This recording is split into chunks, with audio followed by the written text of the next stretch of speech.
Olá, alunos da segunda série. Nós vamos dar continuidade ao nosso estudo sobre a sociedade e a comunidade. Então, hoje, nós trataremos de grupos e agrupamentos sociais.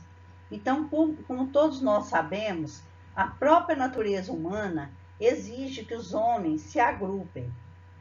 A vida em sociedade é condição necessária à sobrevivência humana. Então, a sociologia preocupou-se com uma série de aspectos que influenciou a existência dos agrupamentos humanos. Então, nesta aula de hoje, nós falaremos sobre alguns mecanismos de sustentação dos grupos sociais, que pela sua influência, ela exerce significada importância para os seus integrantes. É claro que aqui nós temos que respeitar a individualidade e a capacidade de interação dos indivíduos, né, que a compõem.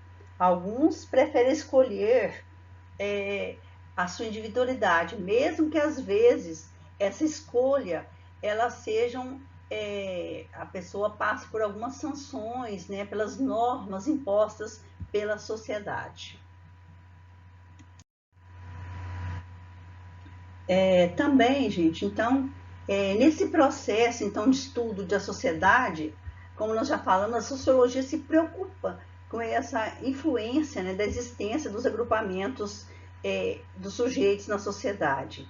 Então, para isso, a gente sabe que existem alguns mecanismos que influenciam esses grupos e que servem também como ponto de apoio para a coesão de seus diferentes integrantes. Então, dos mecanismos de coesão para essa manutenção, então, do agrupamento, dos grupos sociais, são as lideranças.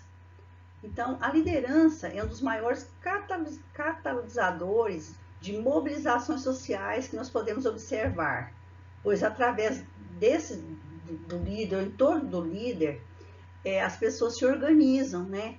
E também elas tomam resoluções ou resolvem problemas que são comuns a elas ou à sociedade.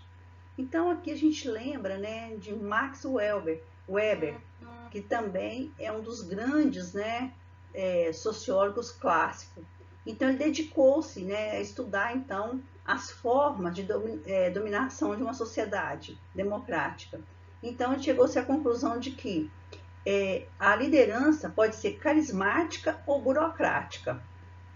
A liderança carismática seria assim, em torno de uma persona, de uma pessoa assim, que exerce muita influência sobre aquela sociedade. Então, nós podemos citar aqui Adolf Hitler, né, que mobilizou, né, seria assim, ele teve uma liderança tão grande que ele mobilizou grande parte, né, da sociedade em torno do seu ideal nazista. Nós temos aqui também, podemos citar aqui no Brasil, né, também Getúlio Vargas, né, que foi um dos grandes presidentes, que em torno dele notabilizou-se assim, aquele carisma que ele tinha com relação à política, e com isso, então, ele agregou inúmeras pessoas.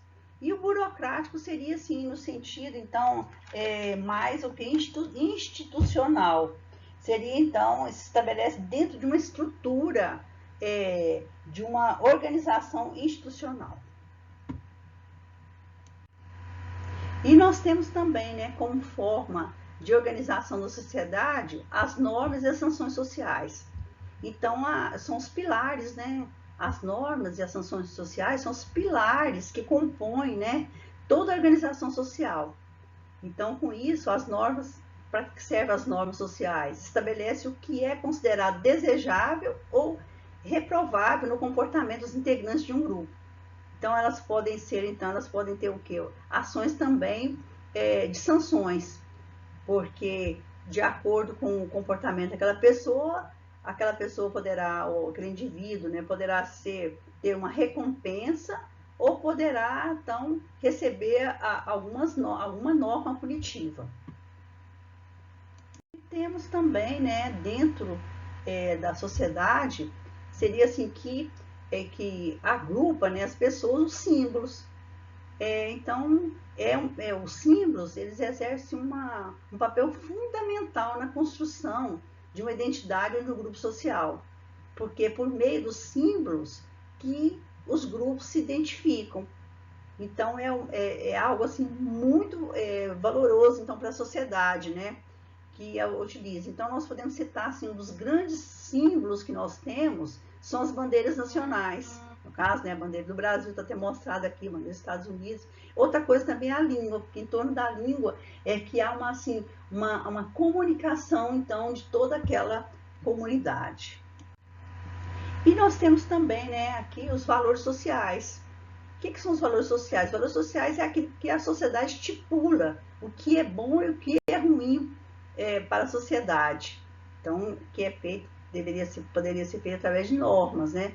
E os valores variam no tempo e no espaço, acarretando as mudanças na sociedade. Então, nós percebemos que os jovens, eles têm maior facilidade para a aceitação desses valores, dessas mudanças, como, por exemplo, as verdades, a cultura, o diálogo. Então aqui, gente, nós fizemos então, seria a abertura então da nossa aula, a explicação da nossa aula para vocês, no contexto então de que nós vamos estar continuando, né, as nossas explicações vocês vão fazer também alguns trabalhos relacionados aos textos, né, desse agrupamento social e depois, então, nós vamos tirando as dúvidas durante a execução dessas atividades e também durante a confecção das listas de exercícios que será postado para vocês posteriormente. Muito obrigada pela atenção, meninos.